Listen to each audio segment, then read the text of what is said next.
Doctor ortho Ayurvedic oil and capsule. अब दर्द भी घुटने टेकेगा।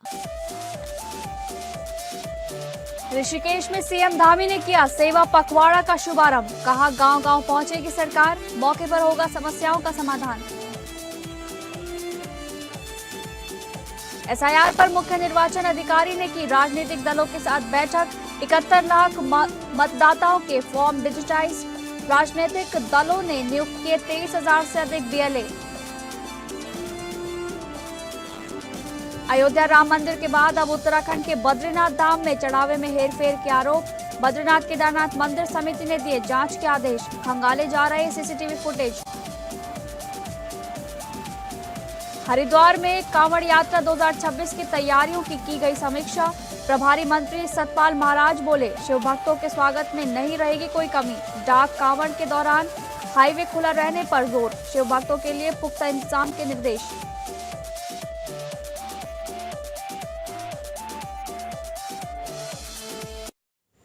नमस्कार, आप सभी का बहुत बहुत स्वागत है उत्तराखंड न्यूज में। मैं हूं आपके साथ शालिनी राणा। शुरुआत करेंगे उत्तराखंड से जुड़ी खबरों की। उत्तराखंड के मुख्यमंत्री पुष्कर सिंह धामी ने शुक्रवार को ऋषिकेश से सेवा पखवाड़ा का शुभारंभ किया है। इस अभियान के तहत अब सरकार गांव-गांव तक पहुंचेगी और मौके पर ही लोगों की समस्याओं का समाधान किया जाएगा। मुख्यमंत्री ने कहा कि सेवा पखवाड़ा का मकसद आम जनता तक सीधे पहुंचकर उनकी शिकायतें सुनना और उनका त्वरित निस्तारण करना है। कार्यक्रम के दौरान सीएम धामी ने अधिकारियों को निर्देशित किया कि इस पखवाड़े को जन भागीदारी के साथ सफल बनाएं ताकि सरकार की योजनाओं का लाभ आखिरी व्यक्ति तक पहुंच सके। ये जन समर्थन, आपका विश्वास, आपका ये उत्साह, अपार प्रेम, सच में मैं धन्य हो गया और मेरे लिए ये किसी पुरस्कार से कम नहीं है। आपका यही प्रेम और विश्वास मुझे दिन रात राज्य के समग्र विकास के लिए पूरी निष्ठा के साथ, पूरी ऊर्जा के साथ और पूरे समर्पण के साथ काम करने की ऊर्जा प्रदान करता है। भाइयों बहनों, आज मैं सच में आपके बीच में मुख्यमंत्री के रूप में नहीं बल्कि उत्तराखंड के एक सेवक के रूप में आप सबके बीच में उपस्थित हुआ हूं, क्योंकि आज का दिन मेरे लिए कई अर्थों में विशेष है। आज से ठीक 5 वर्ष पूर्व मुझे राज्य के मुख्यमंत्री के रूप में देवभूमि उत्तराखंड की सेवा करने का सौभाग्य प्राप्त हुआ था। अगली खबर का रुख करेंगे, जहां उत्तराखंड में विशेष गहन पुनरीक्षण यानी एसआईआर की प्रक्रिया को लेकर शुक्रवार को सचिवालय में अपर मुख्य निर्वाचन अधिकारी डॉक्टर विजय कुमार जोगदंडे ने सभी मान्यता प्राप्त राष्ट्रीय राजनीतिक दलों के साथ बैठक की। बैठक में डॉक्टर जोगदंडे ने दलों से अनकलेक्टेड श्रेणी के मतदाताओं के घर घर सत्यापन में सहयोग की अपील की। डॉक्टर जोगदंडे ने बताया कि राज्य में 1 जुलाई 2026 की अहर्ता तिथि के आधार पर एसआईआर चल रही है। 8 जून से 7 जुलाई तक गणना पत्रों के वितरण और डिजिटाइजेशन का कार्य पूरा किया जाएगा।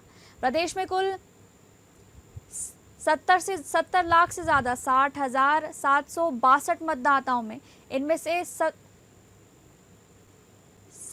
70 लाख 98,501 फॉर्म डिजिटाइज हो चुके हैं।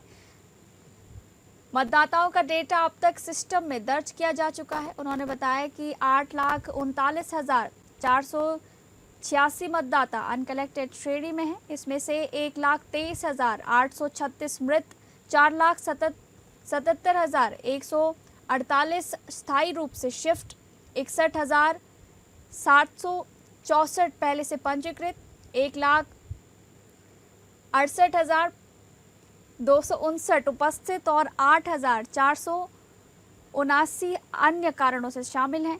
14 जुलाई को ड्राफ्ट रोल अपर मुख्य निर्वाचन अधिकारी ने बताया कि 14 जुलाई 2026 को मतदाता सूची का ड्राफ्ट प्रकाशित होगा। 14 जुलाई से 13 अगस्त तक दावे आपत्तियां ली जाएंगी। 14 जुलाई से 11 सितंबर तक उनका निस्तारण होगा और 15 सितंबर को अंतिम सूची जारी की जाएगी।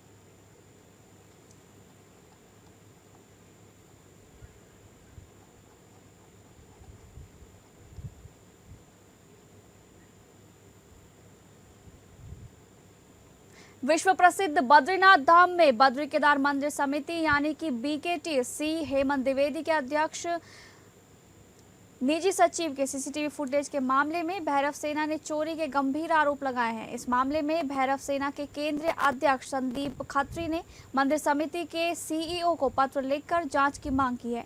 भैरव सेवा के केंद्रीय अध्यक्ष संदीप खत्री ने बताया कि उन्होंने मंदिर समिति के सीईओ सोहन सिंह रागड़ सोहन सिंह को पत्र लिखकर 21 दिनों में जांच करने की मांग की है। यही नहीं, संदीप खत्री ने नैतिकता के आधार पर बद्री केदार मंदिर समिति के अध्यक्ष हेमंत द्विवेदी से इस्तीफा देने की भी मांग की है। साथ ही मुख्यमंत्री से इस पूरे मामले में जांच कराने की भी मांग की गई है।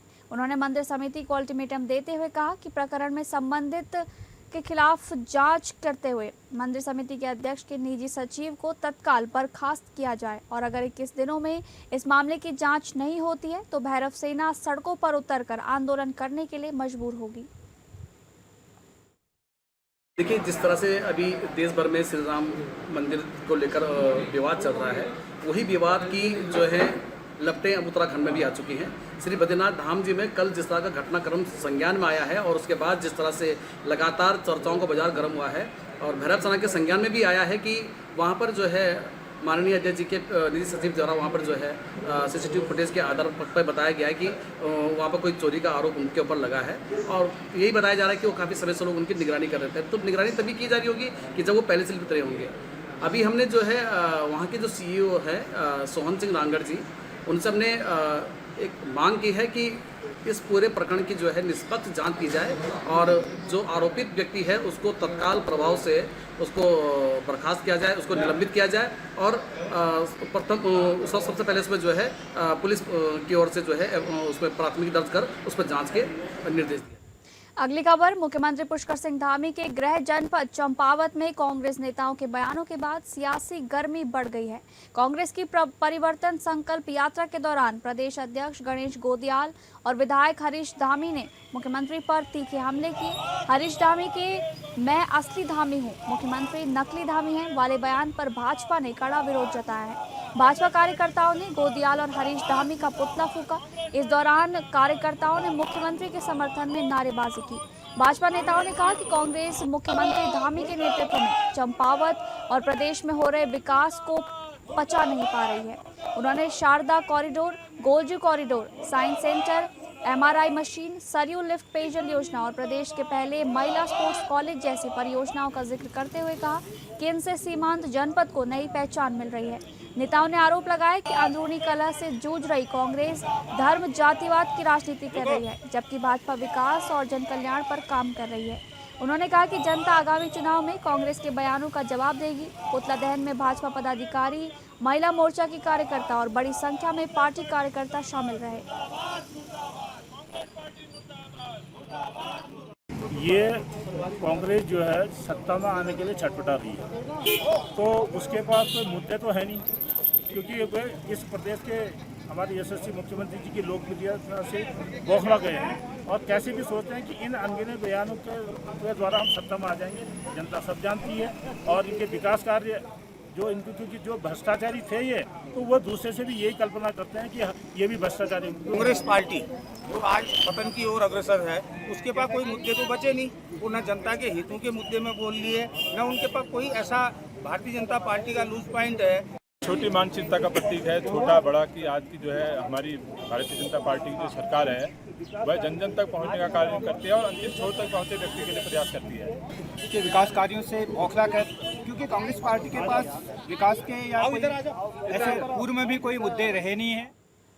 कांग्रेस के वरिष्ठ नेता एवं पूर्व विधायक करण माहरा ने प्रेस वार्ता आयोजित कर राज्य सरकार पर गंभीर आरोप लगाते हुए कहा है कि उत्तराखंड में कानून व्यवस्था, स्वास्थ्य सेवाओं और जनहित के मुद्दों की लगातार उपेक्षा की जा रही है। पूर्व विधायक करण माहरा ने कहा कि राम लला हम आएंगे मंदिर वहीं बनाएंगे का नारा देकर भारतीय जनता पार्टी ने देश की सत्ता पर कब्जा किया। अब एप्स्टीन फाइल्स जैसे जघन्य अपराधों में शामिल हैं, जहां बाकी देशों में अपराधों पर कार्रवाई हो गई, भारत में स्थिति जस की तस बनी हुई है। पेपर लीक के बाद बच्चों ने आत्महत्या कर ली, बच्चियों के बलात्कार हो रहे हैं, किसानों को प्रताड़ित किया जा रहा है और राम मंदिर के चढ़ावे की चोरी हो रही है। इसमें बड़े नाम शामिल हैं, ऐसा करण माहरा ने कहा। उन्होंने आगे कहा कि अब लगता है कि जो विश्व हिंदू परिषद के अध्यक्ष की हत्या हुई है वो भी इसीलिए क्योंकि वे ईमानदार लोग थे। लेके मंदिर और मस्जिद का नैरेटिव लेके राजनीति कर रही है। कभी मदरसे खत्म कर रहे हो, उधर मदरसे खत्म, इधर राम के मंदिर में चोरी। इनका ना राम ना इनका रहीम, इनका केवल सत्ता और पैसा इनका कारोबार है। आज आपने बात बड़ी बढ़िया छेड़ी केतन की। टिहरी के प्रतापनगर का रहने वाला केतन, एससी जाति का एक छोटा सा नौजवान 18 साल का, किस बेदर्दी से दबंगों ने मारा। एक बांस के लठ में कांटे वाले तार का गदा बनाकर उसको गोद दिया, उसके पैरों में हाथों में कीलें ठोक दी और उसकी मृत्यु हो गई। उसके अलावा संतरेसा हरिद्वार में 14 साल की बच्ची का बलात्कार करके हत्या कर दी। मुख्य आरोपी बीजेपी के ओबीसी सेल का सदस्य है। अगली खबर, रुद्रपुर के सरदार भगत सिंह राजकीय स्नातकोत्तर महाविद्यालय को कुमाऊं विश्वविद्यालय का कैंपस बनाए जाने की स्वीकृति मिलने पर महाविद्यालय परिसर में उत्सव का माहौल रहा। छात्र छात्राओं, छात्र नेताओं और कॉलेज प्रशासन ने महापौर विकास शर्मा का भव्य स्वागत कर उनका आभार जताया। कार्यक्रम के दौरान मुख्यमंत्री पुष्कर सिंह धामी और महापौर विकास शर्मा के समर्थन में जमकर नारेबाजी भी हुई। महापौर ने कहा कि ये निर्णय रुद्रपुर ही नहीं, पूरे उधम सिंह नगर और तराई क्षेत्र के हजारों विद्यार्थियों के लिए बड़ी सौगात है। अब प्रवेश परीक्षा, अंकपत्र और डिग्री जैसे कार्यों के लिए छात्रों को नैनीताल नहीं जाना पड़ेगा। उन्होंने बताया कि छात्र हित में इस मांग को मुख्यमंत्री के समक्ष प्रमुखता से रखा गया था, जिस पर सरकार ने सकारात्मक निर्णय लिया। इस अवसर पर महाविद्यालय के प्राचार्य, शिक्षक, छात्र संघ पदाधिकारी, पूर्व छात्र नेता, एनसीसी, रोवर्स और बड़ी संख्या में छात्र छात्राएं मौजूद रहे। हम बड़े भाई महापौर विकास शर्मा जी का और माननीय मुख्यमंत्री जी का हम आभार व्यक्त करते हैं, क्योंकि काफ़ी लंबे समय से कैंपस की यहाँ पे हमारे धरना भी चला। माननीय महापौर जी वहाँ आए, उन्होंने हमारा धरना समाप्त करके हमें आश्वासन दिया कि ये जल्द से जल्द कैंपस बनेगा। देखिए, हमारे महापौर जी इसी विद्यालय से पढ़े हुए हैं और छात्रों का दुख जानते हैं। देखो, छात्र संघ से ये भी निकले हुए हैं, तो छात्र संघ कितना संघर्ष करता है वो इन्हें पता है। आए दिन गरीब परिवार के बच्चे यहाँ पढ़ते हैं, उन्हें नैनीताल जाना पड़ता है, मार्कशीट हो चाहे कोई भी डॉक्यूमेंट की प्रॉब्लम हो। कि ये डिग्री कॉलेज है, मैंने अपनी एमकॉम की पढ़ाई यहीं से की है और मेरा राजनीतिक जीवन इसी कॉलेज से स्टार्ट हुआ है। हम लोगों ने अखिल भारतीय विद्यार्थी परिषद में लंबे समय तक इस स्कूल के अंदर काम किया। हमने यहाँ ABVP की टीम खड़ी की लंबे समय तक, और हमेशा हम लोगों का एक ही ध्येय रहा है कि इस कॉलेज को, शिक्षा क्षेत्र को मंदिर के रूप में समझना और यहाँ छात्र छात्राओं की जो समस्याएं उनका समाधान करना। खबरों के सिलसिले में आगे बढ़ेंगे। धर्मनगरी हरिद्वार में किसान अपनी 8 सूत्रीय मांगों को लेकर चिंतन शिविर आयोजित कर रहे हैं। सरकार को चेतावनी देने के उद्देश्य से लगाए गए इस शिविर का एक वीडियो सोशल मीडिया पर तेजी से वायरल हो रहा है। वायरल वीडियो में कुछ डांसर देसी गानों पर परफॉर्म करती नजर आ रही हैं। शिविर में मौजूद कुछ किसान भी उनके साथ डांस करते दिख रहे हैं। वीआईपी घाट पर प्रशासन की अनुमति से किसानों को शिविर लगाने की इजाजत दी गई थी, लेकिन इस वीडियो के सामने आने के बाद स्थानीय लोगों ने मां गंगा की पवित्रता और हरिद्वार की मर्यादा पर सवाल उठाए हैं। स्थानीय निवासियों का कहना है कि ये चिंतन शिविर है या मनोरंजन का कार्यक्रम। सोशल मीडिया पर भी इस वीडियो को लेकर तीखी प्रतिक्रियाएं सामने आ रही हैं। फिलहाल प्रशासन की ओर से इस मामले में कोई आधिकारिक बयान सामने नहीं आया है।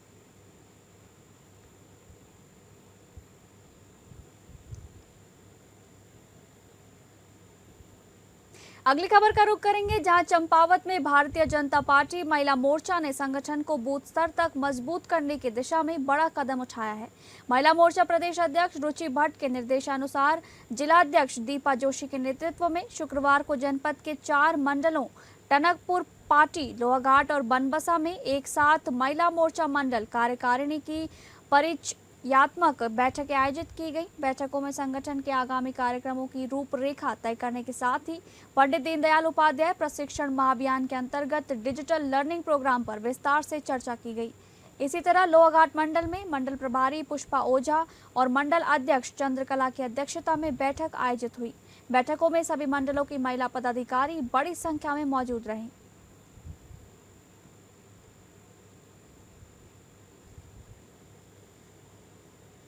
अगली खबर, उत्तराखंड की ग्रामीण महिलाओं को आत्मनिर्भर बनाने की दिशा में हरिद्वार से एक ऐतिहासिक पहल की शुरुआत हुई है।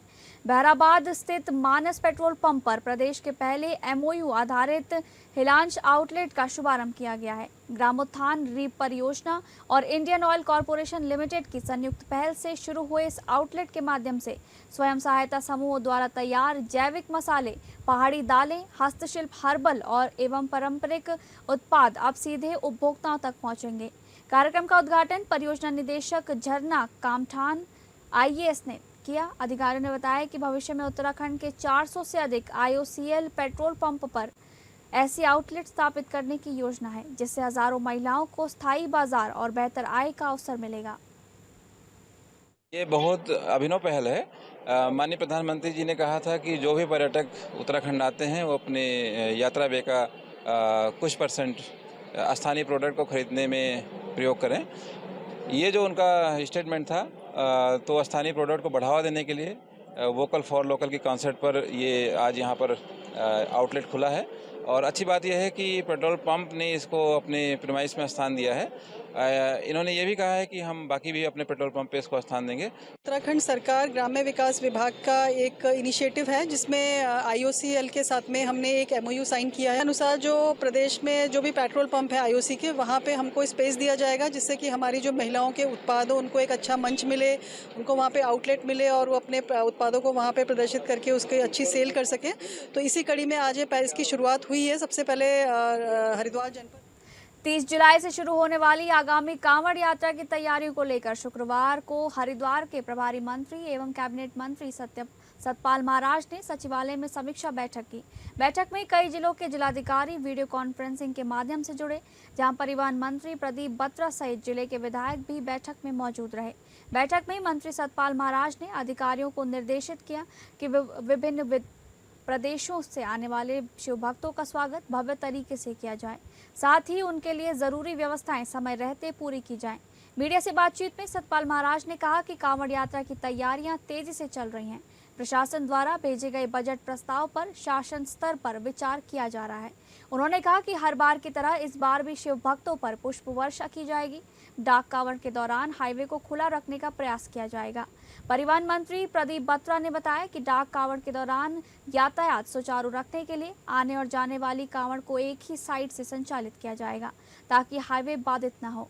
प्रशासन ने यात्रा को शांतिपूर्ण और सुरक्षित तरीके से संपन्न कराने के लिए सभी विभागों को समन्वय के साथ काम करने के निर्देश भी दिए।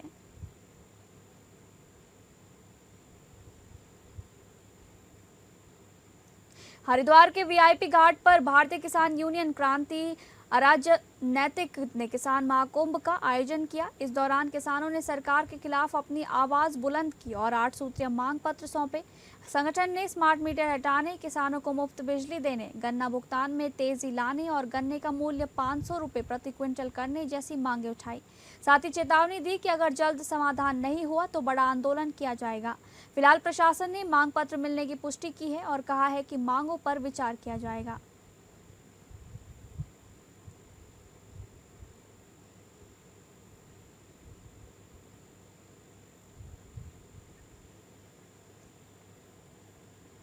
अगली खबर, रुड़की के लक्सर कोतवाली क्षेत्र के डौसनी गांव में गुरुवार रात एक खतरनाक मगरमच्छ मदन पाल के घर में घुस गया। सुबह घर में हलचल होने पर परिवार जगा और मगरमच्छ को देखकर दहशत में आ गया। परिवार के लोग तुरंत घर की छत पर चढ़कर सुरक्षित स्थान पर चले गए। सूचना पर पहुंची वन विभाग की टीम के सदस्य गुरजंट सिंह और भोपाल सिंह ने कड़ी मशक्कत के बाद मगरमच्छ को पकड़कर जाल में बंद किया और उसे दूर गंगा नदी में छोड़ दिया गया। मगरमच्छ के पकड़े जाने के बाद ग्रामीणों ने राहत की सांस ली है।